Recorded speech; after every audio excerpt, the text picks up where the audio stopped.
We've had problems with the city for almost 2 decades. Skateboarding was just forbidden, we would get tickets, kids would get chased by the police. With skateboarding becoming so popular in Bordeaux, the city just didn't know how to react and how to handle it. They started developing a repressive policy against skateboarding.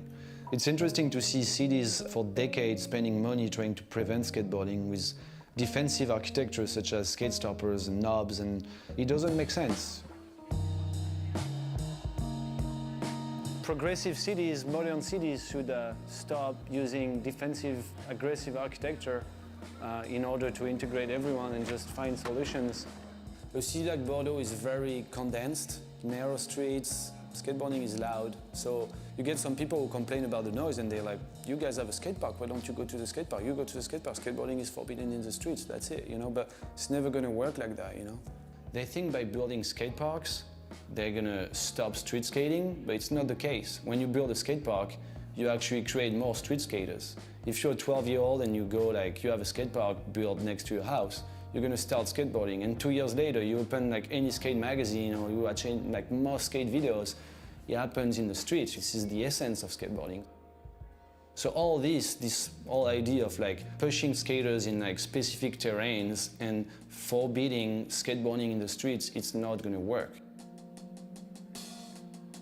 I was living in America for a few years, and when I came back, the situation was terrible. I know how important skateboarding is in the life of so many people here, and there is probably something we can do about it. I believe now in 2019, with the popularity of skateboarding, cities and politicians, they're gonna have to stand against or for skateboarding.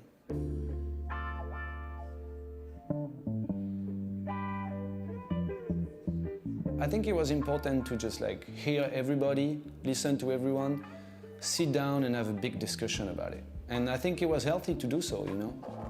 I think the trick really was to put ourselves in their shoes and understand their point of view. All right, we know like skateboarding is loud, skateboarding is a loud activity. We like to skate like anywhere, whenever, however, you know, but there are solutions. Compromising and learning how to live together is key, you know, in a modern city. You can't just go with your own idea and be like, oh, I want to do this, fuck everything, you know, like, you live with other people. Otherwise, like, you don't live in a city, you know what I mean? So, skateboarding needs to be embraced on some of these plazas because it's going to happen regardless, and I believe it's positive for the city to have public spaces where kids and people can play and interact with each other, you know? I mean, a city center is about living, right? So if people can drive a car, if people can like party in the city, like we can definitely skate. People like us, we don't want to be stuck to a specific terrain. We want, you know, open public space, shared public space, where everyone is free to express himself and be creative, you know?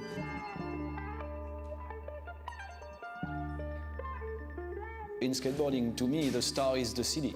When you shoot a skateboarding trick, the environment is extremely important, you know. We have skate tourism in Bordeaux. We have people who come from Japan, from Australia, from America to skate the streets of Bordeaux because they've watched videos of it, you know. So it's also an economical aspect for a city, you know. We'll be stronger if we actually work together. And the city needs to evolve with new practices, new cultural urban activities such as skateboarding, because if you know how to integrate them in the city, they can be extremely beneficial. Like, for example, in Bordeaux, they want less cars in the city. Skateboarding is awesome for that, you know, it's perfect. You can push from a place to another and then jump in a bus with your skateboard. They want more culture, they want more sport for the youth. Skateboarding is an extremely accessible tool and sport and cultural way also for kids to meet up and to create social interactions. With skateboarding, you can really give life to a lot of dormant places of the city. A lot of places are actually like pretty much abandoned, you know, in all cities. And with skateboarding, you have an amazing tool to give life to these places again. Du coup, moi, je vais me mettre dans l'association avec eux. Voilà. Merci beaucoup. Merci Farid. Ah, Farid, hein? Skater avec de base. Ouais, ouais.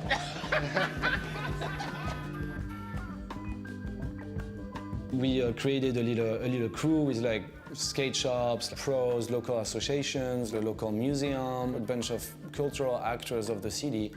We proposed that deal for some of the fully forbidden plazas in the city that are really good to skate and that we will still skate at night, have some time frames where we're allowed to skate in a way that like this public space can be shared. And that worked. You know, people respected the time frames. It was more mellow to skate at other places. And I could see all the skaters coming back, meeting up during these like sunny afternoons. And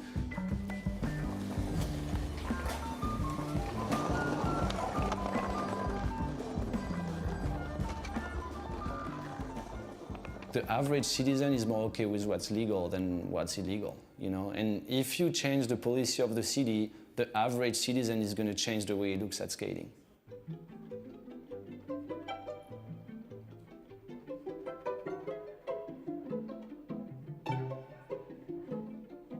Here we are in front of the Modern Art Museum of Bordeaux. We're going to visit the Arc en Rêve, Centre d'Architecture. They've been a big help for the skate community in Bordeaux by setting up exhibitions about the positive aspects of skateboarding in the city. After this exhibition, we met a new public. Skate is a way to see the city. Our job is to help skaters and to convince politicians and professionals to work with this idea. Here are some images from the exhibition And Skating Anywhere 2 years ago. That was a big help for the skate community. A cool exhibition with a lot of photos from local skaters, all shot by David Manode. We have some politicians visiting the exhibition. It was a great way for us to change some people's minds on what skateboarding is about, you know, and why it's important. We even built some skatable sculptures that we skated inside the museum. It was really a great time for us. People really talk together, skaters with the association against the skate. For us, it's probably one of our best exhibitions. Skateboarding, art, creativity, and freedom of expression are all connected, all related. About a year ago, I had a call from the cultural department of the city. The mayor asked us to start working on imagining the city of the future for skateboarding. To me, the city of the future integrates an art form like skateboarding in the city planning. I think as skateboarders, it's very important that we can help cities do so in an authentic way. My idea was to create a skatable route with different skatable sculptures. There was a lot of work, a lot of meetings. We had to meet with a lot of different departments of the city. It was amazing for me to have the city give me full control on this project and a budget to create these sculptures. This is where they vote and decide all the laws and big decisions for the city of Bordeaux. They spoke about skateboarding here. I contacted my friend Nicolas Malinovsky, who's a cool artist and designer who comes from the skateboarding world.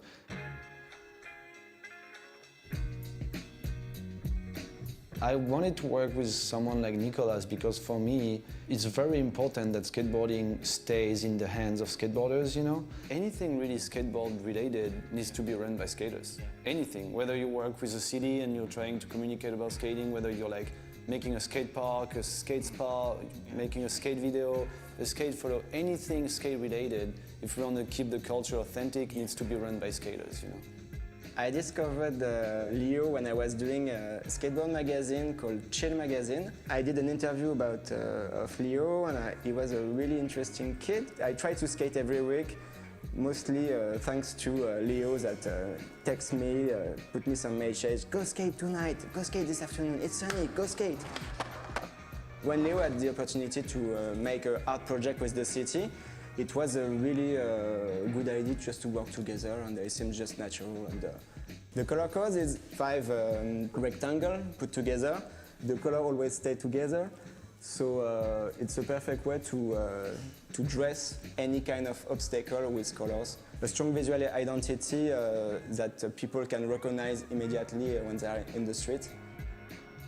These are the 3D renderings Nico did for the different locations. We're going to put some skatable sculptures. All these sculptures are going to create a route. You can go from A, B, C, D, E, F, like cruise from one to the other. And the message is that, skateboarding takes place all around the city in different locations. This goes here. Yeah. This goes here. The idea of this object is to, it's like a ledge, a classic ledge with 3 chairs on top of the ledge. And the idea is to express the fact that we can all share the same object or live in the same space, cohabitate, all the people who don't skate, they can sit on the chairs and hang out and read or whatever, and we can skate on the same object and it's fine, it's gonna be okay.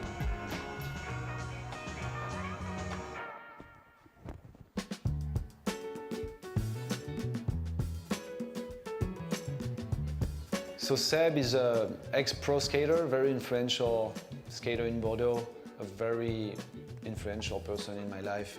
Seb is a creative genius and he built pretty much the entire skate park at Darwin. Having him build the sculptures made complete sense to me, The idea really is to give multi-use objects. It's free for everyone to use, play, sit down on, anything really. We are excited to see what's going to happen with the sculptures other than skateboarding, This is the double mirror bank. And as you can see, when you take out the plastic, this is like an unbreakable mirror that's going to be skatable. Unbreakable, baby. I'm very excited to see how the sculptures are going to be used, Whether it's someone sitting on the sculptures, playing on the sculptures, biking, skateboarding, whatever happens, I'm happy with, In order to communicate on the play project, the city actually opened us the doors of the classical National Opera in Bordeaux, which is a classified 17th century building. The Bordeaux is quite light in terms of color, and when you put some touch of colors like this, it's super nice. It was an amazing experience, to be able to bring a couple sculptures inside the opera and skate them in this beautiful environment. One of the first politicians who helped out in Bordeaux was Ariel Piazza, the Sport and Youth Department. Je pense que dans tout projet, il faut quelqu'un qui le porte avec passion et engagement. Léo a cette passion, très connue dans la communauté des skaters, qui sait parler aux jeunes et qui aime sa ville. Dans ce projet de l'organisation du skate dans la ville, c'était aussi toucher un point essentiel sociétal qui est de vivre ensemble et de se partager la ville et de cohabiter ensemble. Et pour le maire, il est très important que les jeunes prennent leur place dans la ville.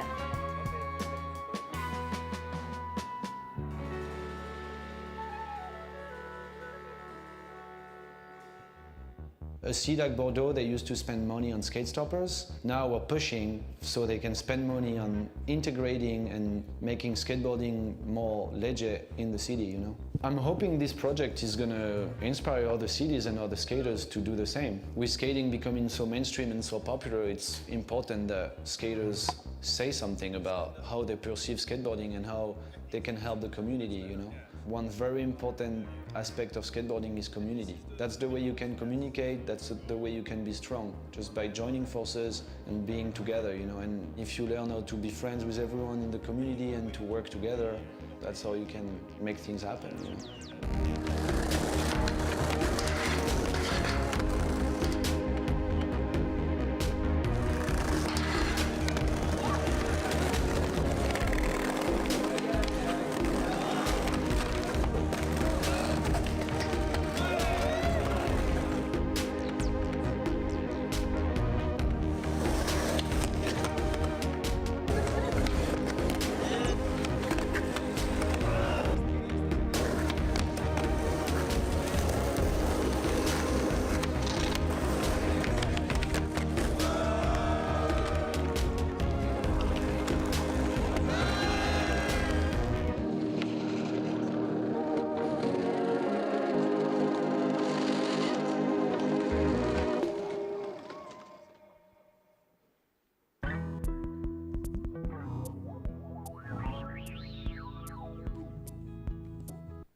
Good afternoon.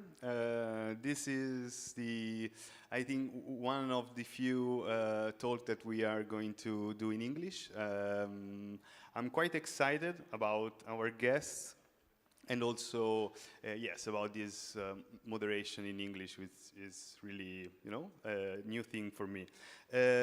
We are here because we worked a lot the past 4 years in Manifattura Tabacchi, and Many Possible Cities is one of the, let's say, product and the results of the work we're doing here.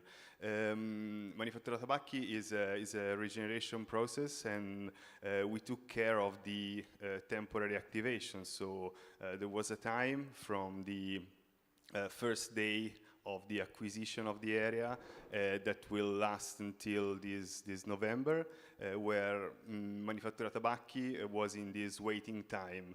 And this waiting time was an opportunity to open Manifattura to people and to make things happen. Many Possible City was the chance for us to not only open this place and this space, but also to reflect on the challenges that our cities are living today.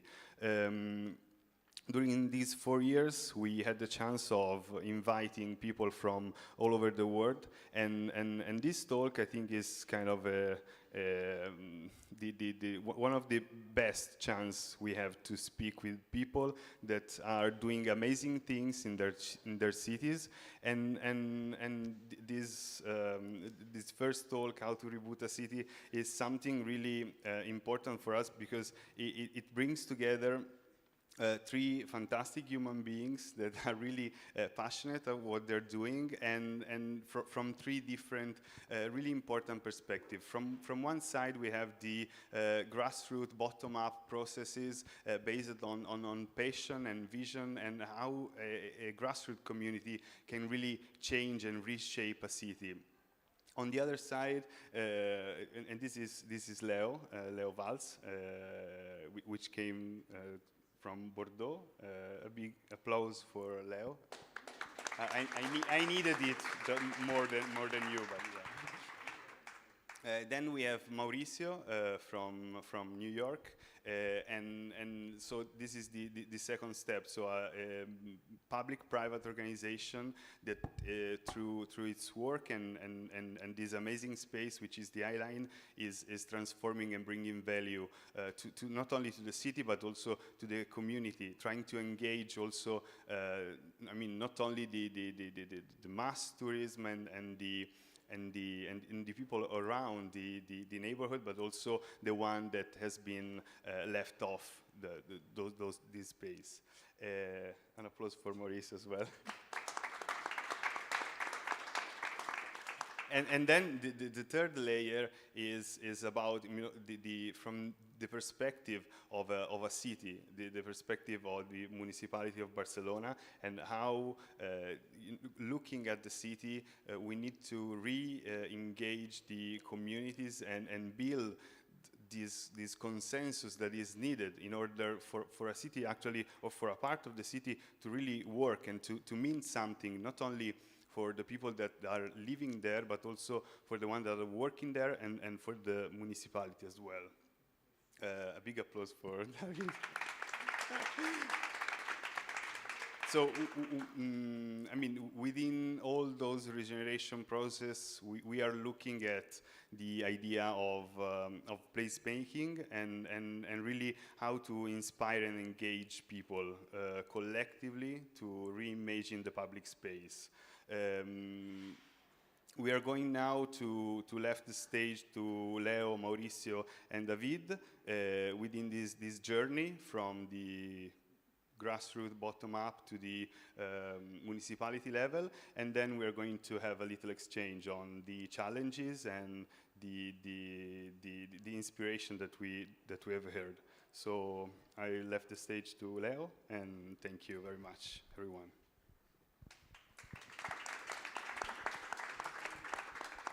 Hello. Thank you, Ricardo. Thank you very much for having me. Hello, everybody. So my name is Leo.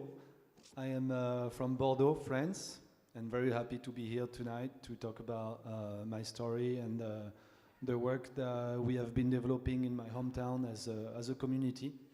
So I'm going to talk to you tonight about skateboarding, my passion for skateboarding, and more specifically the relationship between skateboarding and the city. So I set up a little presentations with some images. So how did I fall in love with skateboarding? Basically, like a lot of kids, I was 11, 12 years old, and I was playing soccer, and it felt very competitive, and I just wanted to feel free doing a physical activity. And I picked up a ply of wood with wheels, and I felt like the possibilities were endless. And relatively soon after, I realized that skateboarding was a very social activity that would allow me to make friends, but also to learn from spending a lot of time in the streets, and eventually to travel the world and meet more people. And most importantly, just spending time outside in the streets, exploring cities. So that's what I really loved from skateboarding. So yes, I've been a professional skateboarder for more than 10 years. I guess that's how you call it. It feels still strange to this day to call my name, to call myself as a professional skateboarder. I've never done a competition in my life, just so you know. So I'm really not into the stunt aspect of skateboarding, but more about the cultural, social, artistic, and urban aspects of skateboarding. How do you become a pro skater when you don't do competitions? You produce photos and videos in the streets. It means traveling a lot, connecting with different communities, and producing content. And yeah, I got the chance to live in America for a few years, live in Japan, travel from Italy to Australia to many places around the world where I met like-minded people that always welcomed me with open arms and big hearts. And I feel very fortunate to be part of this community today. So yeah, I just want to say I think skateboarding is a beautiful thing, and yeah. It's so yeah, again, producing content. So it's a lot about having an eye for spots or for places that are not really made for skateboarding, but how you're gonna find something unusual and make it fun or make it playable, I guess. And it has a lot to do with the relationship with people who make images also. So of course, working with photographers or filmmakers or designers, etc., and just creating, and it really is endless, and it really is, at least for me, always about the relationship with architecture, the city, and urbanism. Skateboarding is big in 2022.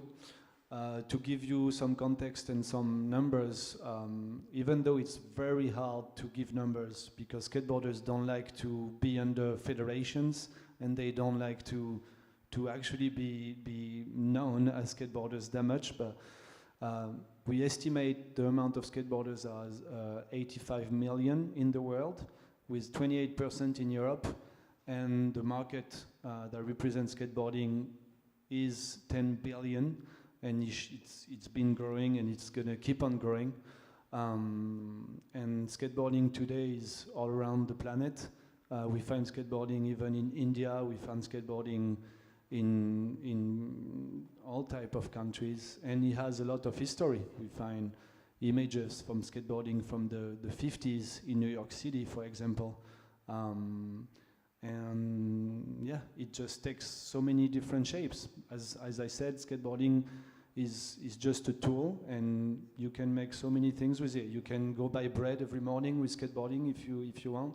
You can be a competitor and be in the Olympic Games, or you can build and develop communities.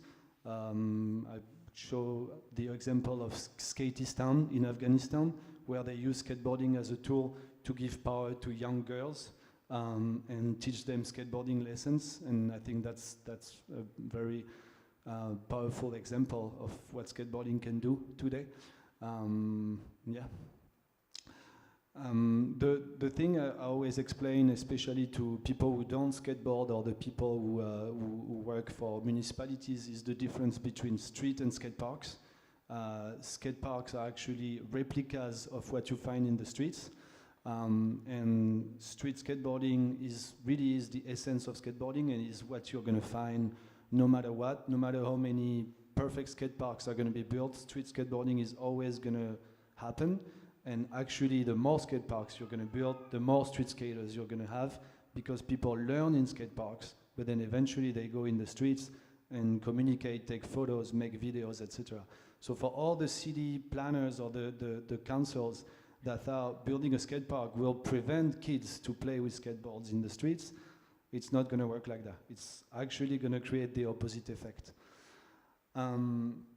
And my whole message really is about the city as a playground. Like a quote I like to use a lot is that in skateboarding, the star is the city. So what we like to showcase in the city.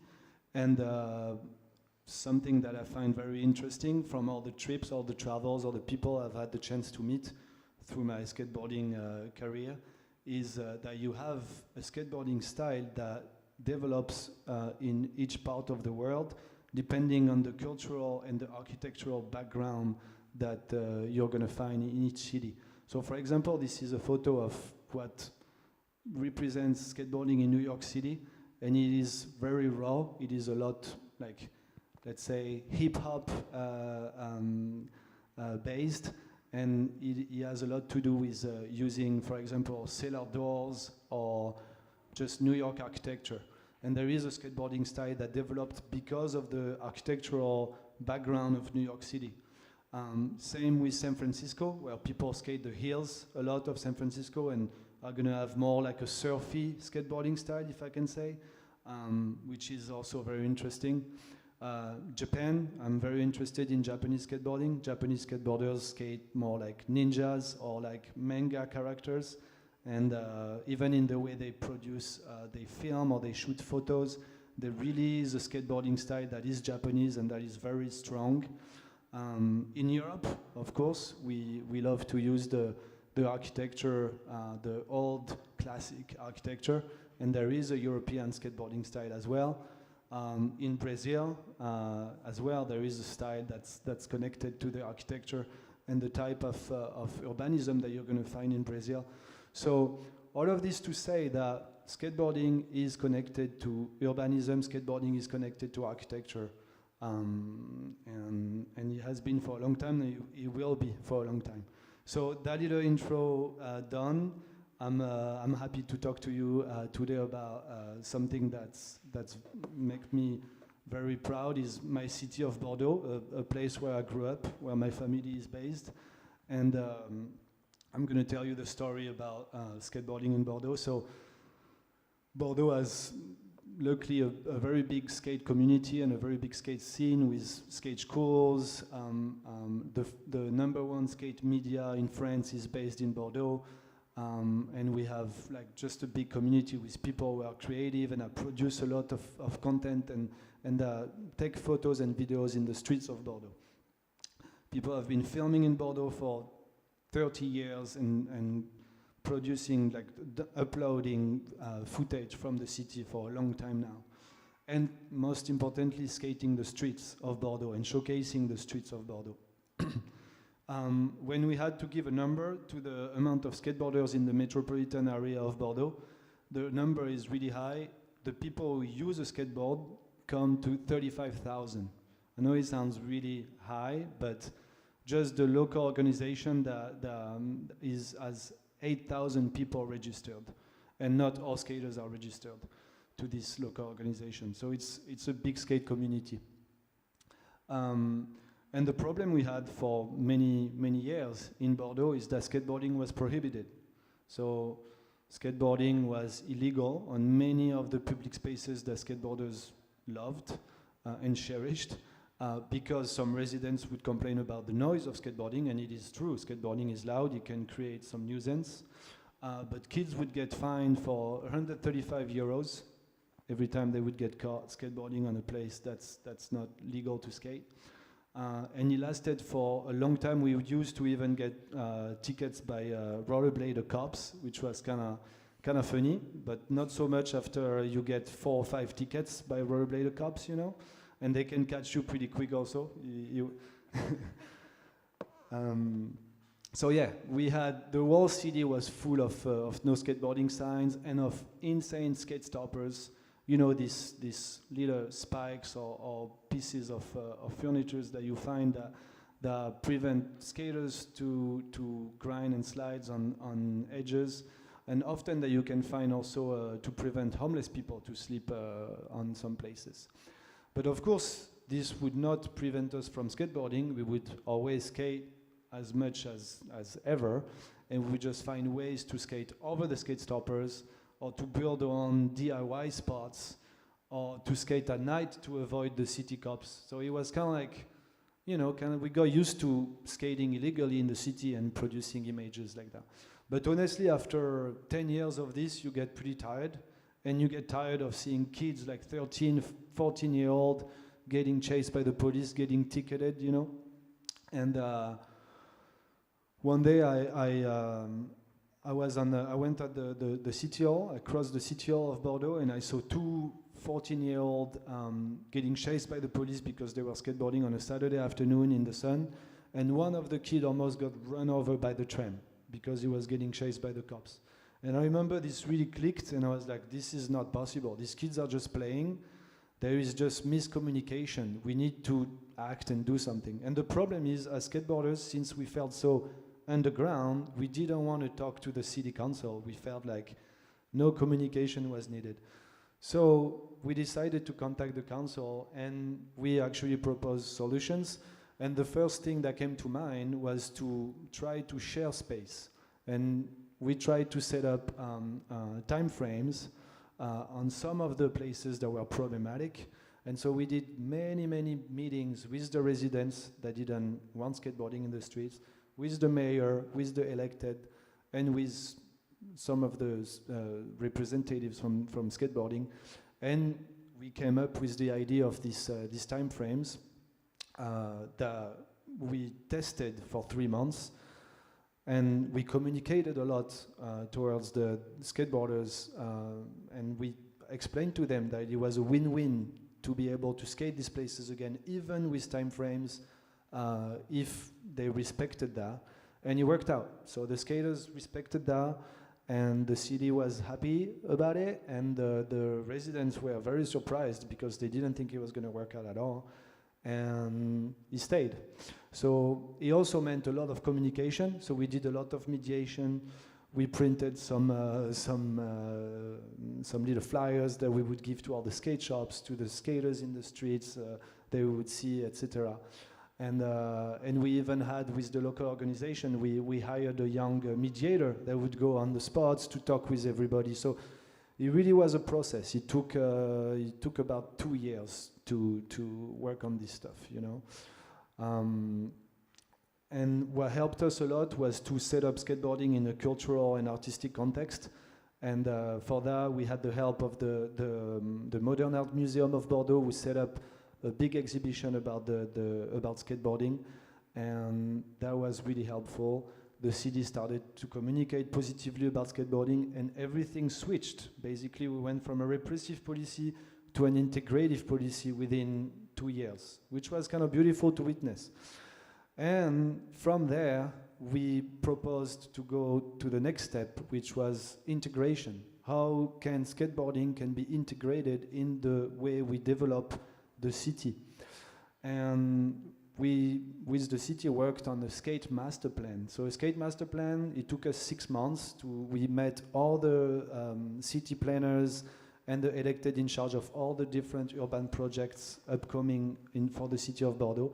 We studied if, yes or no, we could integrate skateboarding in the way we're going to make these spaces. When I say integrate skateboarding, it doesn't mean making skate parks. It means subtly integrating skateboarding by making these public spaces skate-friendly, only when possible, of course, and with a global vision of the city, by also thinking how skaters would go from A, B, C, D, E, F, and go around the city in a way that the whole city can be a playground, and that also helps with the places that can be conflictual by making these spaces less used by skaters, because we're proposing some new spots. So we proposed a lot of projects, and one thing that really was a good communication thing was the play project that was shown in the documentary that you just watched. So we set up some skateboard sculptures around the city. This one with that's like a ledge or a bench that you can skate on with some chairs on top of it, that we called cohabitation, in order to explain to the people that we can all share the same objects and we can share this space together, even though we don't have the same uses. So yeah, we did a bunch of skatable objects around town. It worked out really well. And then the year after, because that's something I'm very interested in, is creating bridges with other cities now. We sent our skatable sculptures to the city of Malmö, which in Sweden, which also has a skate-friendly policy. And Malmö sent us their sculptures. So we exchanged objects, and that was something pretty fun to do. But these projects were just ephemeral. So there was exhibitions, it lasts 3 months in the streets, and it mostly is a good communication thing for the general public, and also for the skaters to learn how to cohabitate or to live together. What I'm really interested in is how do we make long-lasting, skate-friendly public spaces, and how it can actually be quite simple. And one thing we did with the city is we made them buy benches that are good for skateboarding, so granite benches that are going to be the right height, the right length, the right material, that are going to have the right angle. And we set up some of these benches around town. And it was interesting because, for example, one space like this park, which was a little bit dangerous at times, you know, in Bordeaux, where you had some drug deals and people didn't feel very confident to go at some times of the day.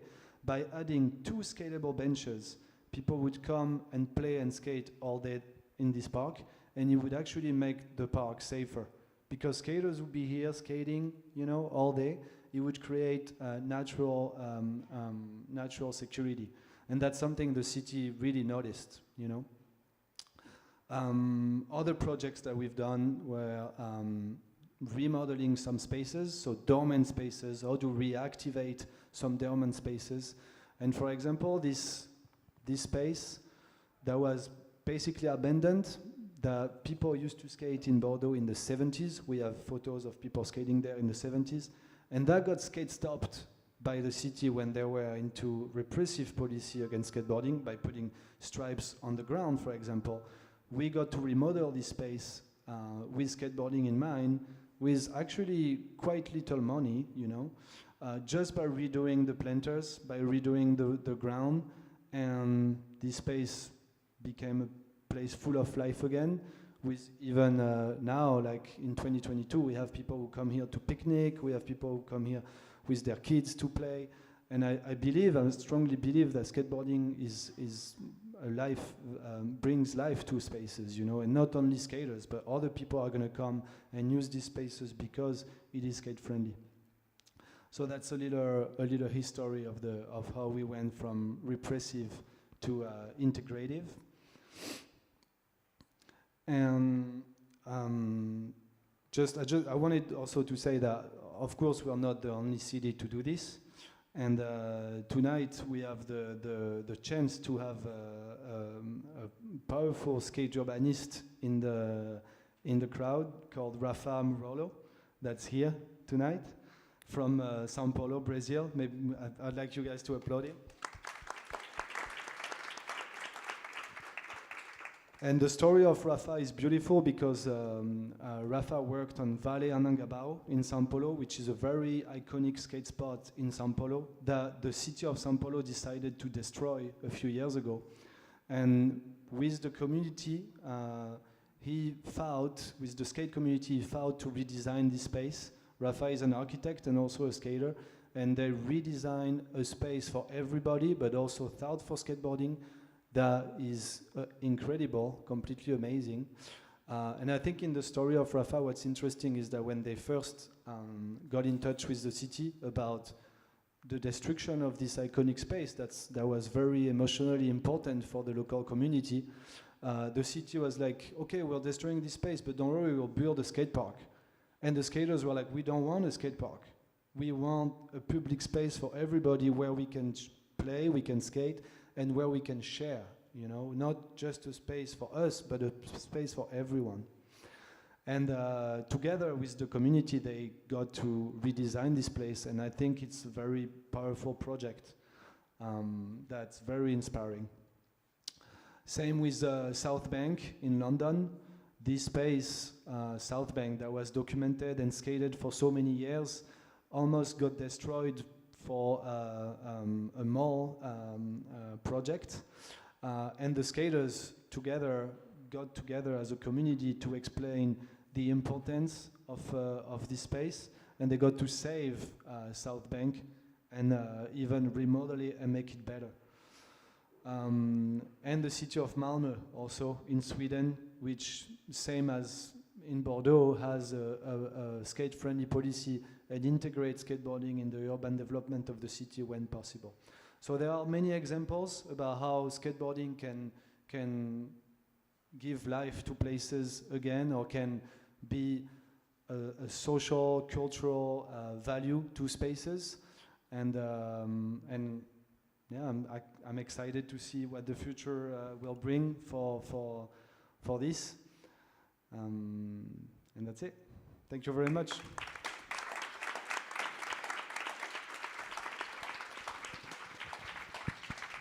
Thanks, Leo. Now, I mean, we are going to switch from yeah. Do you want to? No. Yeah. I'm going to sit because I have some words in front of me. Yes. Mauricio is going to talk about this iconic project in New York, which is an amazing way also to go from one point to another. I think that one of the beautiful thing about skateboarding is it's not just a practice, it's also a means of transportation. It's taking you from one point to another, and also the I-line, and it's beautiful, but it also helps you to do something else. And I think when we can combine things, we can create platform for growth to our city to flourish. And I think that, I mean, you're doing an amazing job. Thank you. Buonasera, buenas noches, good evening. My name is Mauricio Garcia. I'm the Chief Program and Engagement Officer at the High Line in New York City. Like Leo, I'm excited to be here in Florence, to be with all of you. Ricardo, Francesca, thank you for inviting me to be here. Today I want to take you through a little bit of a journey, so kind of continuing the theme of journeys, of how the High Line came to be, and how the High Line that is today, a public space and park, really has similar origins of what we were before we went through, as we say, infrastructure reuse, and you might say regeneration process. But the heart of everything is people, and I want that to be top of mind as I go through my presentation. So this is, in the United States, when we talk about our nonprofits or our NGOs, we talk about a mission.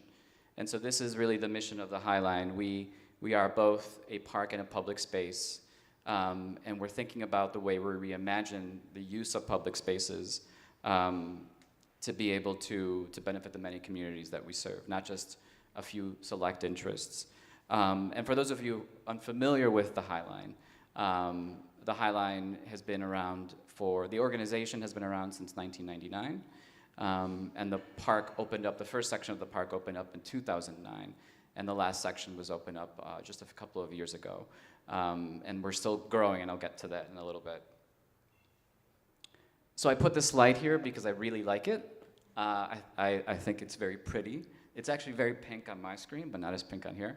But this was really actually very helpful in thinking about it, the journey of us.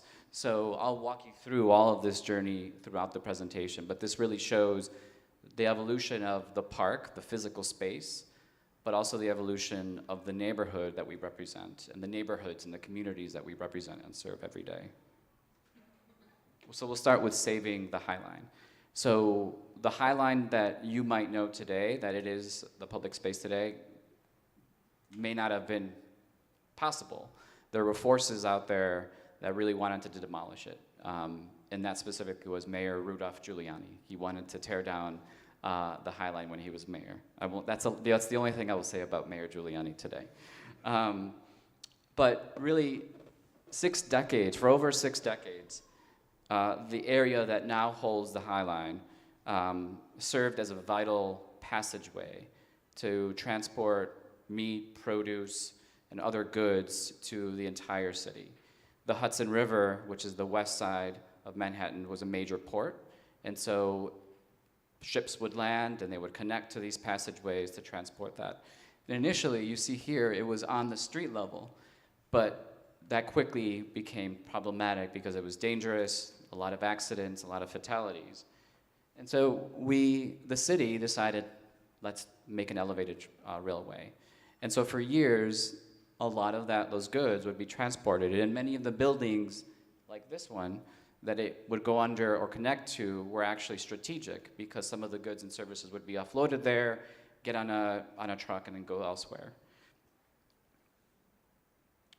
But that started to decline because in the United States, the rise of the interstate highway really brought to life, truck transportation. And so railways, including this one, which has a very specific purpose, became obsolete. And so the last train went down the High Line in the early 1980s, and eventually nature took over, and it became abandoned. A lot of people would break in because it was a beautiful walk, and it was actually quite gorgeous in terms of the way that nature actually started coming up from the rail lines. But there was a couple people who did not want the city to demolish the High Line. So these two guys, very general, very regular people, Josh to your left, to my right, and Robert to my left, they were just regular residents of Chelsea. They met at a community board meeting, which a community board meeting is part of the structure of being able to share information within the city. And they heard about the city wanting to demolish it. And so they thought, it's a gorgeous structure. It adds so much value in terms of just the city, the beautiful combination of the railway, the infrastructure, and the greenery, that they thought that maybe there was a way, there'd be other people that were interested in saving it. And there was a lot of people that really valued the structure and had sort of the idea maybe it could be something else. What that something else, people were unclear about. But what they did know is that the west side of Manhattan at that time was starved of public space. It was starved of green space. And so perhaps this very, infrastructure, old piece of infrastructure could be repurposed in some way. But they knew they couldn't do it alone. They knew they had to rally other people, they had to organize, and they talked to a number of different people who were, one, interested, and also had a sort of a close connection to this physical structure. They talked to small business owners, they talked to residents of public housing, they talked to people with connections, with resources, and they all sort of agreed that this was something they could get behind. But there was another missing piece. These people had influence, they were the local electeds. Sorry for the fuzziness, but you see two particular people here who you probably recognize. One to my right is then Senator Hillary Clinton, and then to my left, then Mayor Michael Bloomberg. And so they were key to this, particularly Michael Bloomberg. He was key to understanding the value of public space, and for this particular area that there wasn't a lot of public space. But I would even highlight the woman to his left, Amanda Burden. It wasn't the local electeds that really saw it. She was the head of the city planning. And so people like David, who are in the muck, they're in the day-to-day, they're the ones that see what might be possible. And if it wasn't for her, the mayor would not have known what might be possible. So that's really a shout out and a tip of the hat to the public servants who are in this work every single day. So we needed them, and we fortunately got them on our side, and so we got to work. And so what did that mean? And so this is where people comes back in. We had an ideas competition. We asked people from all over New York City, all over the country, all over the world, send us your ideas on what this 1.5 mile former railway could be. And so we got a lot of ideas. This one in particular was an idea to create a mile-long lap pool. So imagine swimming in Chelsea, New York. It sounds great, but it's really not feasible. We got this one, build a roller coaster. Maybe that could have happened, but it did not, fortunately. And we got several, like hundreds, over 700 more. But we kept going back to this one. We heard from stakeholders, we heard from people that what they really valued was the sort of marriage of this old infrastructure and how nature took over, and how this picture, which is iconic of the Highline, really sort of identified with so many different people. So we wanted to use that as our inspiration. And so we got to work. And in, ultimately, the first section of the Highline in 2009 opened up. And this is what was the meatpacking, or it's still the meatpacking district, but the meatpacking district back then, for those of you who know, to my right, that would be the Whitney Museum, which is not there right now. And there's a lot of different restaurants and places. So in terms of regeneration, the Highline wasn't the main reason, but it was a key reason. And this is another picture. You see the Standard Hotel, a major hotel. But that wasn't really the end of it. We opened. There was the first section, the second section, the third section of the Highline. But we go back to this often. We imagine what public space can be. We had the idea, let's elevate a rail line, making it a park, but there was a lot more to it. And so we've become sort of a model. I've seen it. I've only been at the Highline for about 3 years, but I have a Google alert that says Highline, and I get the Highline of Camden, the Highline of Liverpool, the Highline of Tulsa. And that's great, but it's also unfair to the many projects that have come after us. So we've become a model of infrastructure reuse. And key to that identity from the Highline is the marriage, again, of design, art, and horticulture. And so we've welcomed well over 8 million visitors each year from all over the place. COVID has, of course, changed that a little bit, but we're seeing this year that come back up. And so one of the things we always think about is accessibility. We were talking earlier about safety, and for us, we're elevated, so that provides a layer of safety and security, but really it's about accessibility and how people actually traverse this linear park, because they use it for commuting, they use it for relaxation and other things. But for that marriage I mentioned, we offer horticulture that's on any level of any botanic garden out there. And you have a unique perspective from an elevated view of New York City. And then we have museum quality public art. So your fellow Italian, Cecilia Alemani, is our chief curator. And so for her, the Highline is inspiration in terms of her curation. And for the Highline, it wouldn't be the Highline without our public art.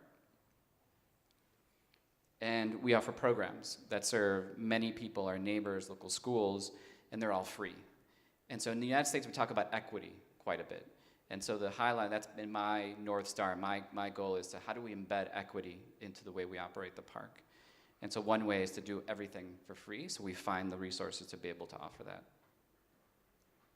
How do we do that? Well, we do that with a committed staff, but as a public-private partnership, we have to generate the resources to be able to keep up with the art program, with the horticulture, and so on.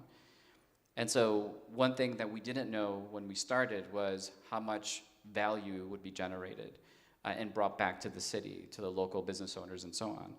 I think, and I don't have the number off the top of my head, but I think it was in the hundreds of millions, low hundreds of millions. We've generated over $1.9 billion since, in over 10 years of the park being open. And that goes back to the city. That's reinvested back in the city. And key to that partnership is that marriage with the city. So the Highline is owned by New York City. We have an agreement to manage it and raise resources. But without that relationship, the Highline wouldn't exist. And we commit to privately raising all of the costs to maintain the park. And that's key to that public-private partnership. So this is where I'm most excited about this piece. This is what I do every day, and it's about the people, the places, and opportunity. So we are public space, but our contribution extends well beyond that of an amazing public park. We are a literal and metaphorical platform that connects people to places and connects people to each other, as well as the cultural, educational, and economic opportunities that are generated within our neighborhood, within our city.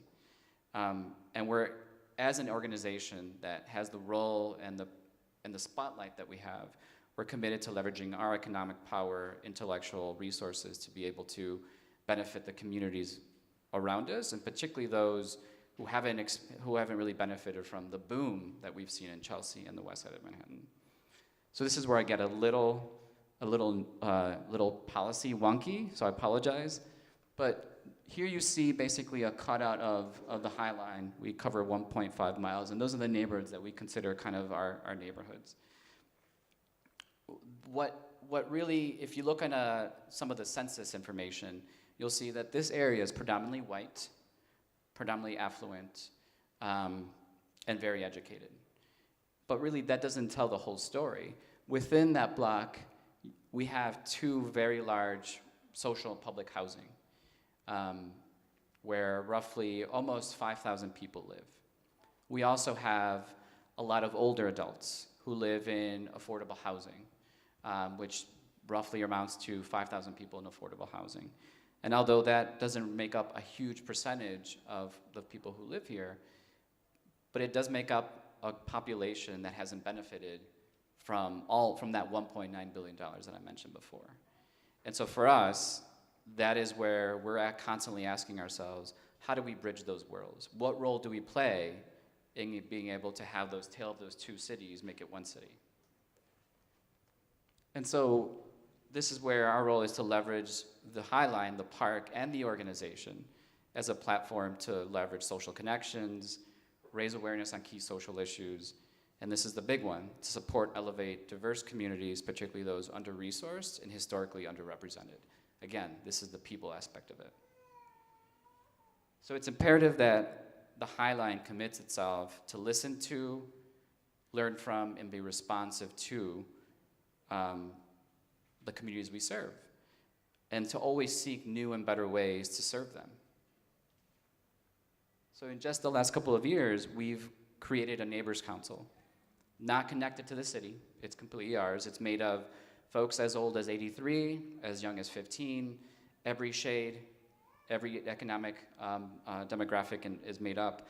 And their role is they live and work in Chelsea. And their role is really for us to strengthen our ties with the neighborhood, to elicit their input, get their ideas, get their interests, and see how we can actually incorporate that in our planning and execution of our work.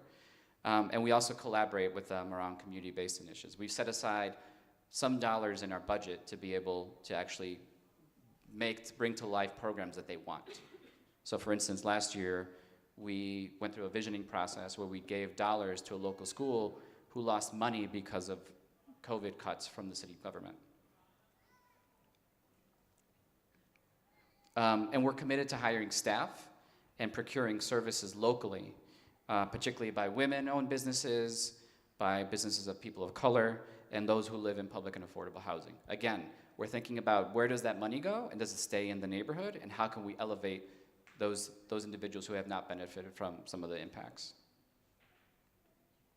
And this is the stuff that I mentioned before. We elevate a broad range of artists presenting a very robust art program that's free and accessible to the public every day of the year. We offer free, dynamic, intergenerational programming on and off the park that's in partnership primarily with a lot of our community-based organizations, a lot of organizations who serve younger adults, older adults, et cetera. And these are our teens, our High Line teens. We provide employment and educational opportunities for our young people, particularly those who are under-resourced, throughout the city and expanding their opportunity to leadership and career development opportunities. We're in local public schools, particularly those who serve those populations that I mentioned, and our curriculum is focused on the marriage of art, design, and sustainability. And so we've often, one of the founders, Robert, who was my boss until a little while ago, for many, many years, he would always get emails and contacted by other cities to say, how did the High Line do this? How did the High Line do that? And the reality of all is, like, more than half of the time, he didn't have an answer because they were learning as they were going. They weren't urbanists, they weren't architects, but they also, it hadn't been really done and put on paper as to what are good practices. And so instead of continuing to field these calls, we created different ways to be able to have these peer-to-peer networks created so they can learn from each other. And so we convene parks organizations nationwide and throughout the city who are looking to create something like the High Line, to reuse infrastructure to create inclusive public spaces. One of those is the High Line Network. This is a peer-to-peer learning network of folks from across the United States and North America. We have a project in Mexico City and 2 projects in Toronto who are looking to create, to transform unused infrastructure into vibrant public spaces and parks. And locally, we have something called the Public Space Alliance, which is a local version of the network that's trying to do the same thing. And through that work, we test, we pilot, and we share practices and resources to inspire other leaders that are trying to do something similar, and inspire ourselves, for that matter, in how to actually embed equity and people in the design and execution of these projects. But we go back to, we have this conversation a lot, we go back to what is our job? What is the most important thing we do? And that's to maintain a public park. Sometimes we forget because we do all the things that I mentioned, but if we didn't have a public park that was like the High Line, none of the other work would be possible. So our work in maintaining, and in some cases creating new parts of the High Line, is never done. And so we have a deep commitment in that process to community engagement and thinking about some of our core constituencies. And so we are, this summer, adding new, safer, permanent stairs. These are the things that are not sexy. We're adding permanent stairs to 3 of our entrances. We're adding a public, I should talk to you about how to make the skateboard friendly. We are adding public plaza at 18th Street, just below the High Line, which would be the first time that the High Line actually goes to street level.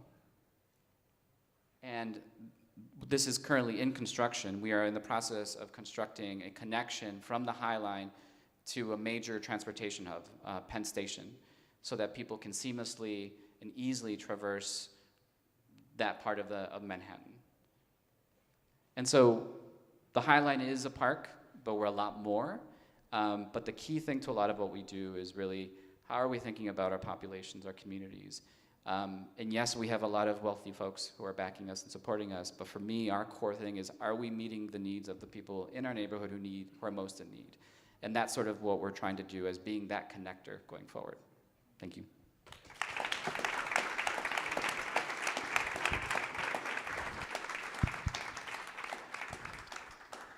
Thank you, Mauricio. So we're going larger and larger with our journey. So now it's time for David, which is going to tell us about really, not only big but also long and difficult process, but that is going and is actually changing the shape and the attitude of a huge part of the city. Thank you. Buonasera. Thank you for the organization, for inviting Barcelona here today. It's a pleasure. It's a pleasure to be here, and it's a pleasure to have learned so much from Leo and Mauricio. I'm an architect, urbanist. Currently, I am the director of the Municipal Institute of Urbanism from the City Council of Barcelona. But the story that I'm going to talk you about is my previous work. I had the opportunity and the privilege to update one of the important projects of the City of Barcelona, which is the Innovation District 22 Ad, to make it more inclusive and more sustainable. But I will focus on the inclusiveness of the issue. Okay, this is the place. You know that Barcelona, from the Olympics, gained the sea to the city, the beach, and through that winning, this area that was an industrial part of Barcelona, which is called Poble Nou, like Pueblo Novo, was in the eyes of the real estate sector. As you can imagine, there were a lot of projects to change this industrial area into new neighborhoods with luxury houses, etc. But that was not the thing that the city council decided.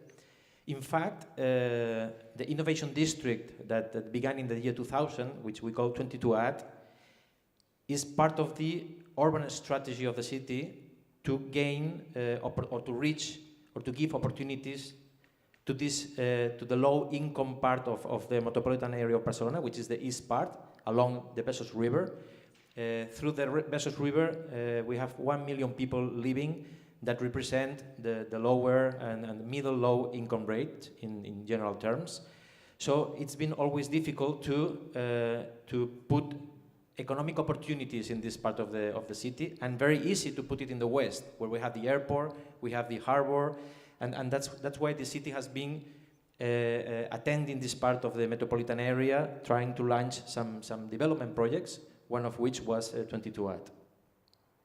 Okay, this is what was there before the urbanization of this city, of this part. This is the Poble Nou original settlement. You recognize at the left the citadel, the old city, and there is a line, a diagonal line here, which is Pietro Quarto, which is the old road going from the city center to France. Along this road and in this old part, this was the place where the first industries that could not have room in the inner city, in the city surrounded by the walls, they found place here. So the first industrialization of Barcelona took place here. Also, the first train of Spain was running from Barcelona through the northern coast, and those were marshy lands. So what we find here is a very characteristic agricultural pattern that was very respected by the first settlement. Okay, I guess you know the famous orthogonal grid of the extension plan, so characteristic from Barcelona. So this area is organized as a part of the extension plan of Barcelona. So what happened after the 19th century was the urbanization in terms of this, the completement of this orthogonal grid to place the new industry. So in fact, there was a combination between the old pattern, agricultural pattern with the first settlements from the 18th, 19th century, and the 20th century industries, more modern industries that were following this orthogonal pattern. So in fact, in the 20th century and before, this was known as the Catalan Manchester for the big amount of industries, mainly from textile, but also from the metal sector and logistics, and so. So what we can find here is this mixture between 18th, 19th century factories, some houses related, more modern industries, and this was the characteristic atmosphere of Poble Nou until 60s, 70s, last century.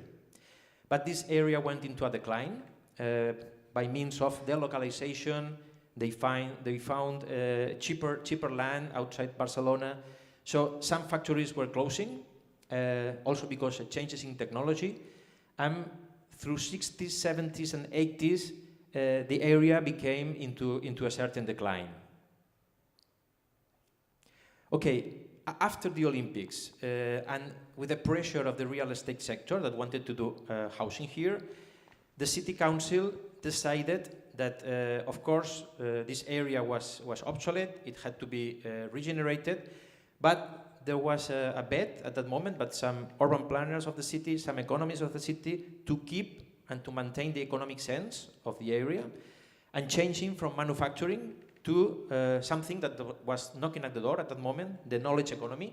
So attracting universities, attracting the digital sector, and so on. And that was the origin of the 22@ plan. So in the year 2000, the City Council approved a renewing plan that made the transformation for 200 hectares, which are these two blue areas, south part and the north part. And mainly, I will not explain the plan, it's very complex, but mainly it's based on three ideas. The first thing is complexity. So the idea is that there has to be room for the new uses, for new buildings, but some identity has to be maintained. So in parallel, there was a protection plan of about 100 buildings, the most appreciated architectural buildings. The second idea is mixture. We can introduce economy, we can introduce housing, also public space, new streets, facilities. And the third idea is density. And density was needed to make the transformation economically viable. Because the transformation is paid by the privates. We don't put money as a public administration in the renewal of streets, and we obtain for free 30% of the land. See, after the transformation, it's almost 100% private land, but after the transformation, in each city block, we obtain 30% of the land for free for housing, social housing, public facilities, and public spaces. So that was the idea of a plan in the year 2000. But after 17 years of transformation, of course, what happened is that citizens, the local community, they not received the transformation as a good thing. What they saw was these new buildings, these high new buildings, medium-sized new buildings that had nothing to do with the local community, with the soft structures, with the identity of the place. And in the year 2017, the City Council decided to revise the project. It is a successful project. It is very worldwide known. It was the first innovation district launched in the world together with Boston. So it's a really successful project, but it was not well received by the community. So the City Council decided in the year 2017 to launch a committee incorporating every area in the City Council that had something to do with the project, so urban planning, economic promotion, the digital sector, participation area, and etc. And immediately extend that community to the quadruple helix. And that was very new. So we engaged in the discussion the different neighborhood associations, the old ones and the new ones, the younger ones, the most active in the place, the artists, also the three public universities that were placed in 22 in Poplano, the companies, the enterprises, and the real estate sector also, because you can do not anything without them. So you have to incorporate them. And the public administration, not only the City Council, also the Metropolitan Strategic Plan and other public administrations related. So within this quadruple helix, we tried to change the way the administration interacts with the community. So it's not a matter of making a plan and explain it to you. That's not participation, that's information. So it's a matter of co-creating. We launched a process of co-creation, developing some teams, thematic teams. And each thematic teams, here you have representatives from the public sector, from the universities, from the citizens, and from the enterprises, from the companies. And within sessions of 3-4 hours, discussing around one issue, so letting each other recognize the differences, recognize the legitimate interests, and trying to find a common basis in which we have to put forward. So one opportunity is that the plan was not completed. In 5 years ago, we had just 25% built, so we still had room for the new things to come. There was a big housing debate because in the original plan, only 10% of total new buildings were for housing. So there was lack of life in 22. There was lack of life. There was not enough community in terms of residents. So the idea was to increase to minimum 30%. That was one big debate. And the other big debate is what to do with these two different worlds. People, community, ancient cooperativism. We talk about one neighborhood that is industrially based, so there is a strong sense of identity, a strong sense of community, with these kind of new workers, the digital nomads that come and then go. So how to give them opportunity to recognize each other, to have occasion to communicate, to make something together.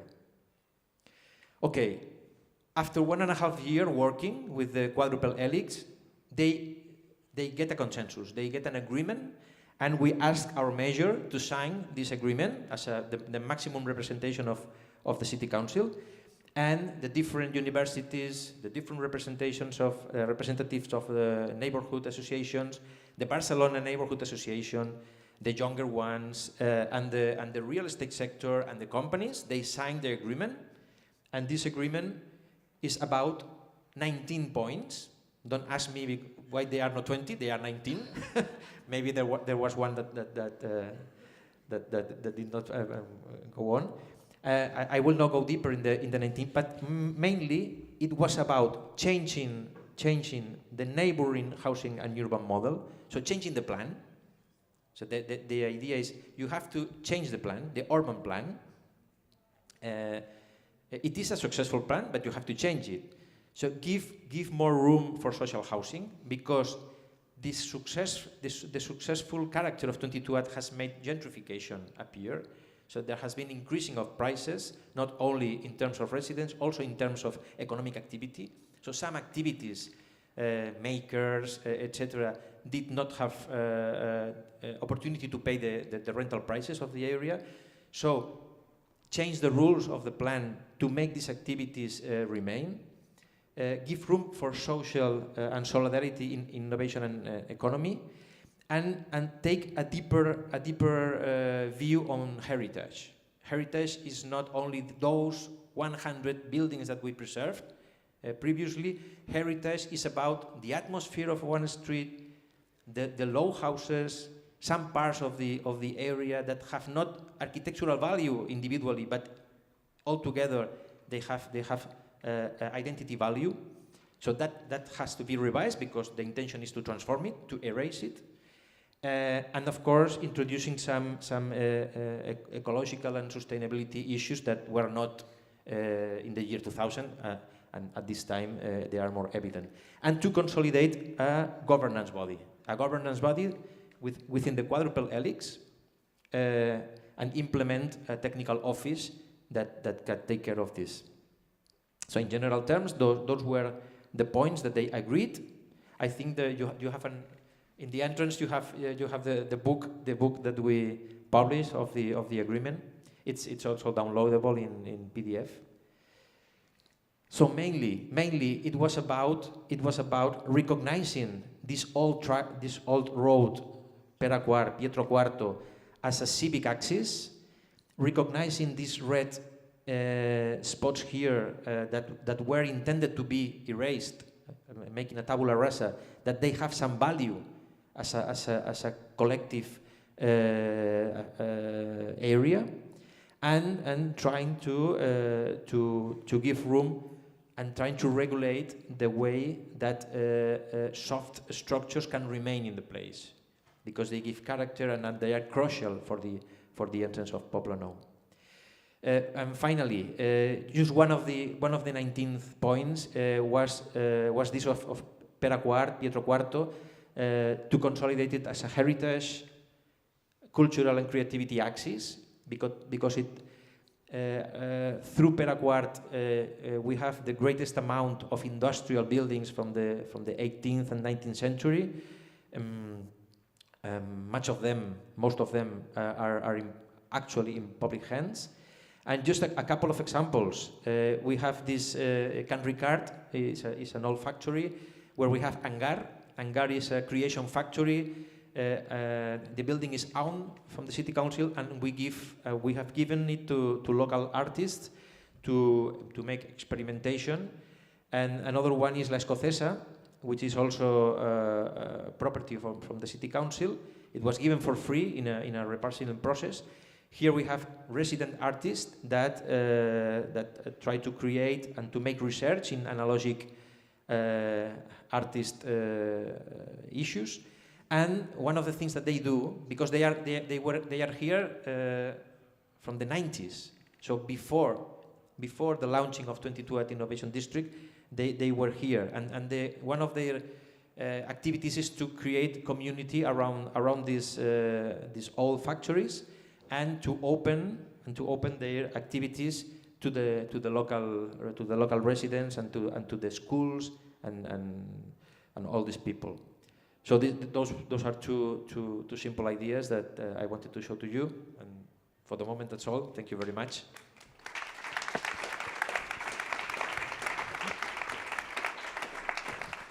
Thank you, David. During our conversation, I tried to ask them a question that is much more something they could imagine. If the three of you were living in the same city, that would be an amazing city, by the way. What would you ask each other, and what could be also the scale of your partnership? This question before started a beautiful conversation between the three of you, and I would like to start with Mauricio posing that question to the other two guests. Sure. So I can speak out. So hello. Okay. So I mentioned before that we work with the Highline. We support other projects like it, most of whom are in the process of being thought of, or they're in construction. And so the question I would have is for Leo, and thinking about, I like the concept of play, and what would you tell all those fascinating projects that are reusing infrastructure? What would you say to them about how skateboarding can add value and fun and community to their development of public spaces?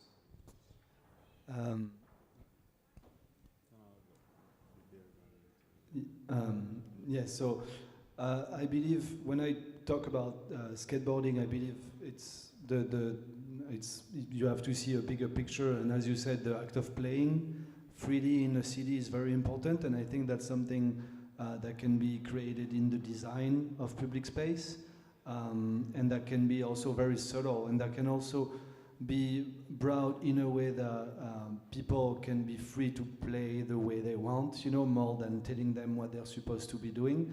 So I believe it really is a question of design, and there is a lot you can do with this. You can take so many different shapes and forms, and that's what's interesting about it also. Also, one thing I believe can be added is mixing, and something I'm trying to develop these days is how you can mix vegetation, plants with, for example, skateboarding or the act of playing or sports, free sports. And I can picture many ideas of different type of planters that could be fun to play with, for example, without, of course, destroying the plants, but so yeah, it really is a question of design, in my opinion, and how we perceive public space, and how we let people use this in a free way, Thank you. David, okay, I would like Mauricio to help with some hard infrastructures. For me, the issue of hard infrastructure, we have the temptation to demolish or to put it underneath or to hide it. For me, the example of the Highline is how to regenerate something without destroying it. So adding value by preserving it. So I think that's a great lesson. No? And in the case of Leo, how to put in the collective imaginarium one place, by using it differently. That's an interesting thing that I think he does fantastically. And I would use it in Barcelona. There are several places that are unused, or there have been many public resources put in there, and they are not successful at all. And maybe with this kind of activities, they can be in the imaginarium of the nearer community and not so nearer. So those are two things that I would use from the experience of Mauricio and Leo for sure. One last thing from my side is we talk also about the value. So how do you measure the value? How do you retain the value that you create through activities and through the change that you bring to the city? And how can you ensure not only to be able to measure it, but also to make that value go in the right direction? Within your practice, within your work, and within your planning. I can take that. So one thing the Highline didn't do that well was when I mentioned the 1.9 billion, but at the time the Chelsea wasn't the Chelsea that has all the famous architects with the buildings. So one thing we kind of look back and wish we would have done is to think about the idea of value capture and how we build in the policies and the protocols to be able to ensure that that value doesn't just go to, we have a lot of people who buy in Chelsea and then they go back to wherever they live and they never come back, but they come back every other year. So that value is lost. Not completely lost, but the value to the neighborhood is lost in some ways. And so we think about what sort of policies. So from the city level, there's a lot that can be done in terms of just practices and policy that can be embedded. With a lot of our projects, they're thinking about if they're like the Atlanta Beltline. For those of you who don't know, it's an old rail line that goes through the entire, I think it's 32 miles.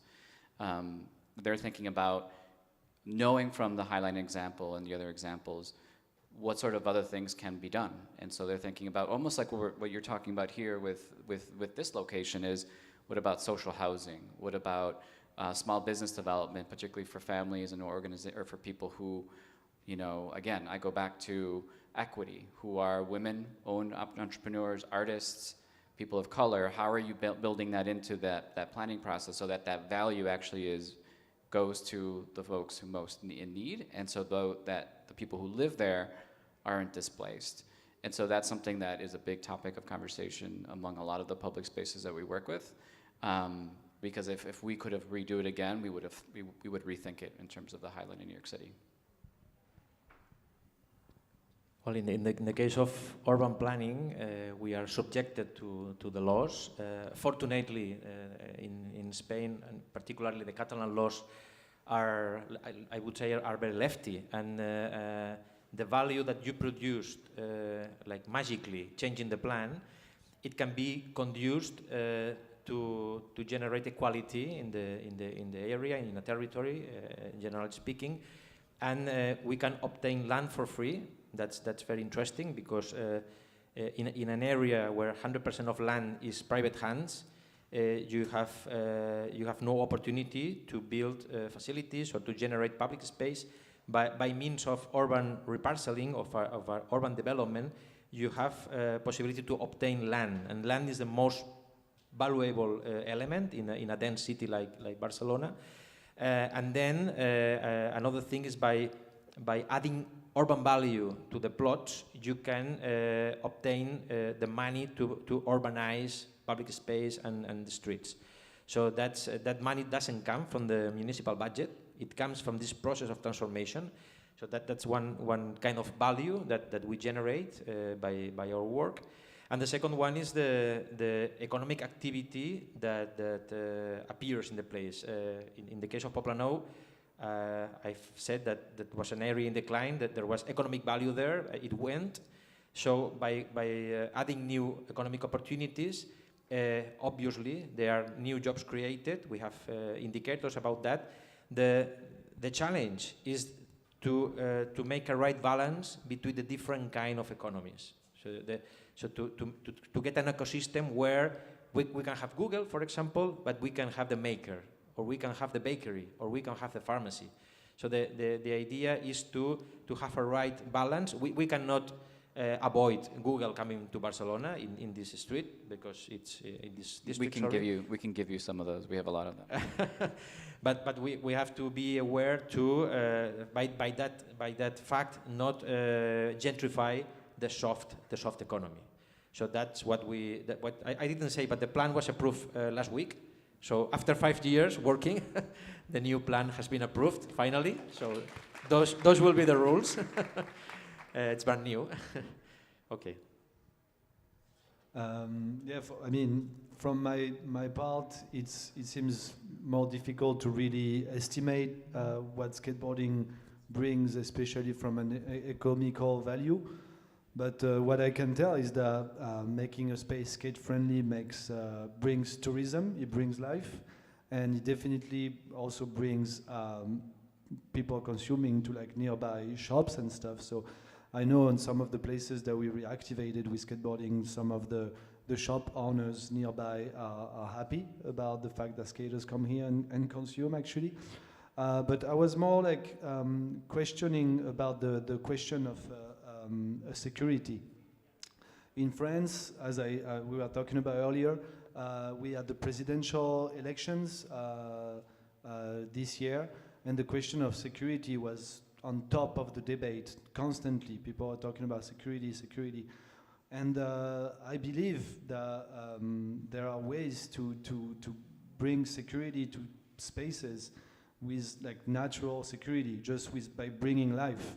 And I noticed on some of the spaces, like I said in the presentation, that by adding a couple skatable elements, we bring natural security just by having people being active on these spaces. You feel safer at 10 p.m. crossing a public space if you have a couple people playing in the middle of the space than if it's empty, you know. And that's something, I wanted to ask you guys about for your projects, and what's your idea about this? And I think one thing about value is that it's sometimes we have a mindset in New York City, particularly, but in the country, in the U.S., the value is always monetary, and that you have to measure it monetarily, and then otherwise it doesn't matter. And so I think what you're saying is the anecdotal, right? It's the quantitative. It's like or the qualitative. You can't really put a dollar sign to fun or security. And so to me, I think that's what a park does. If there's people in a park, it adds a certain security and a certain, I don't know, there's a different dynamic that brings to the neighborhood.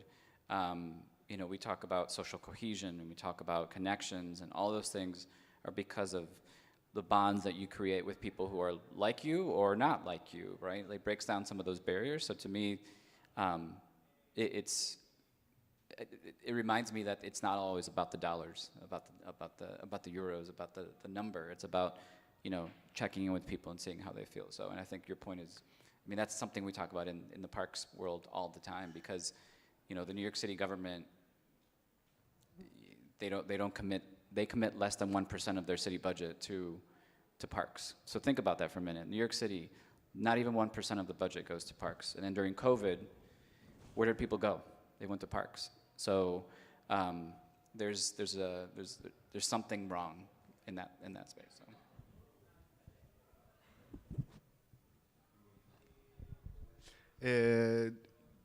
If someone wants to ask some questions to our guests, be free. I mean, as you can see, you can mostly do it in Italian with an English accent. No, so feel free. I think it's a great opportunity. No one? Okay. Okay. Yes.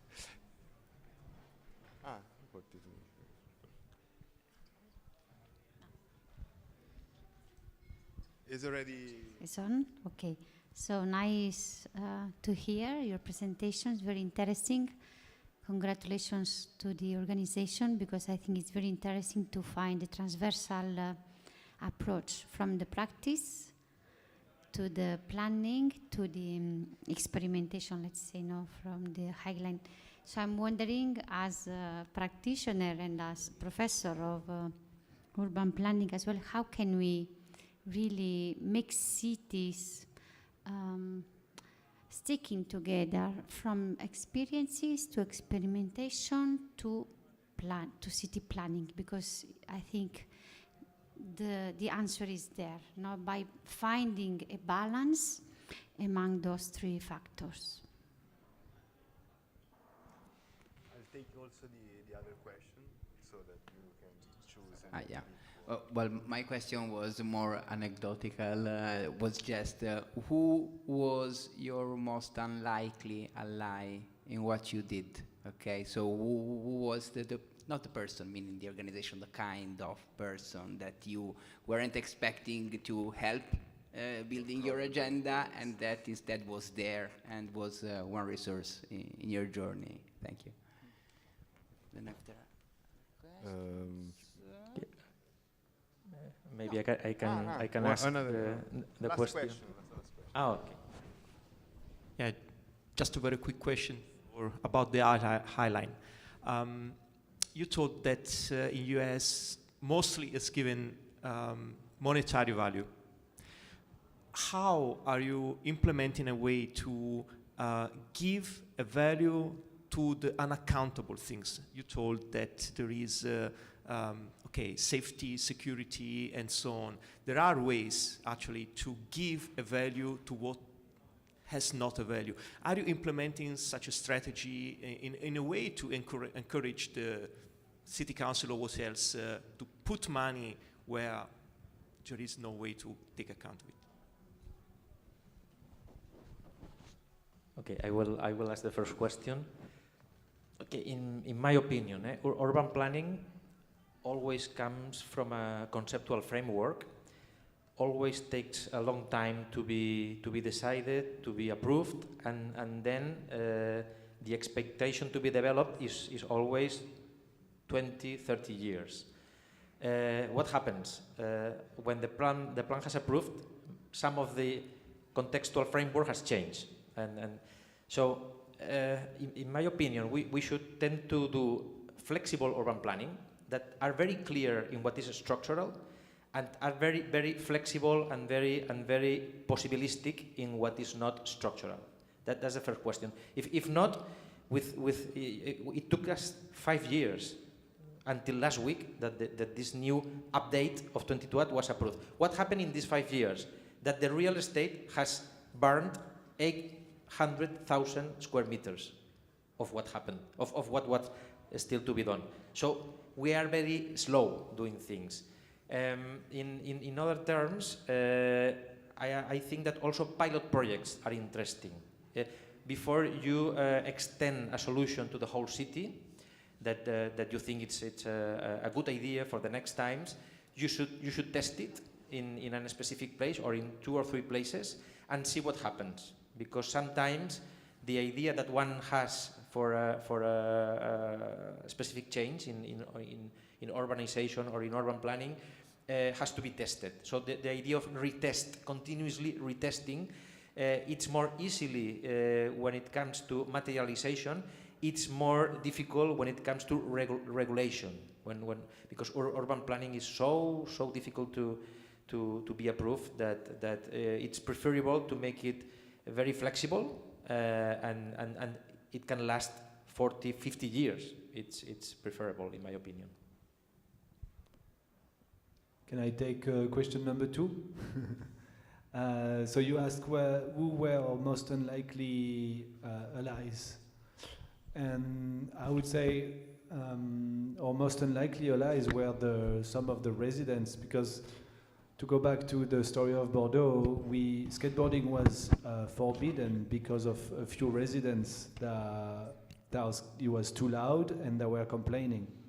And we had no communication with the city. And what was really interesting about this process really was to put people around the table and to talk together and to try to find solutions. And I think some of these residents that had a completely different view of the city at first. They thought the city was just a place to go from A to B and consume, and that's it. You go play in a sport field and that's it. They actually changed their mind. And to do this, we had to do meetings, of course, but we also had to give our hand and bring them to some of the exhibitions that we would do, talk to them, spend time with them. And I did that. I went to have coffee one by one with some of the residents. We invited them to some of the art exhibitions we would do. And at the end, some of them would come and be like, oh, actually, you have a cultural value. And that changed everything. Once these people said that, and they started to understand, the city really switched too, you know? So I think these people actually were our best allies, you know? And I think it's very interesting to try to put people together, even though it's very difficult, but try to put people who have different point of views together in order to actually create something. And to your question, so similar to what Leo said, so last year, and there is a data point in some of the work that I'm going to talk about. So last year we spent 8 months meeting with community residents, small businesses, other cultural institutions, corporations. So I mentioned the Google thing. Google is in Chelsea, and they're rapidly buying everything. They have basically 6 buildings or 5 buildings that they bought. And so the corporations are huge stakeholders. And so we spent 8 months talking to everyone with a focus on, again, not to be a broken record, but folks who are in need. And we asked them, what keeps you up at night? What are your biggest needs? And how can the High Line help address some of those needs? And so in all of that qualitative, there is a data set, there is a number, there is something. And those numbers of people that say that security is an issue, or that say that jobs are an issue, or that say that the conditions of public housing are terrible, that's an issue. So we can play a direct role in that. There's numbers that we can then go to our stakeholders, our donors, our elected officials, and say, this many people say that X or Y or Z. And so that's how we plan, and we plan to do that process. So it wasn't a pilot, but it was a way for us to sort of redirect what we do and be able to fulfill everything I mentioned. But now we're thinking about, do we do that every year? A smaller version of that, because it is expensive. And so there is numbers behind that, and people have to listen, because particularly an elected official, and I don't mean to be cynical or jaded, but if their constituency say that safety is of concern, and they have to respond. And so that's sort of where the value does come in, is in having those processes. So it is having the coffee with as many people as you have. There is attending their events. And so this is one other thing. When I joined the High Line, when we would go to events that were hosted by community residents, organizations, and we would start showing up, they're like, oh great, the High Line is here. In just the 3 years that I've been here, if we don't go, they text me, they text my colleagues, they text a bunch of us, like, where are you? That, you can't quantify that, but that goes back to the cohesion and the relationships and the goodwill that we're developing, or that we've been kind of bringing back. And so those are numbers. They're not dollars, but they're numbers, and it tells a big story there.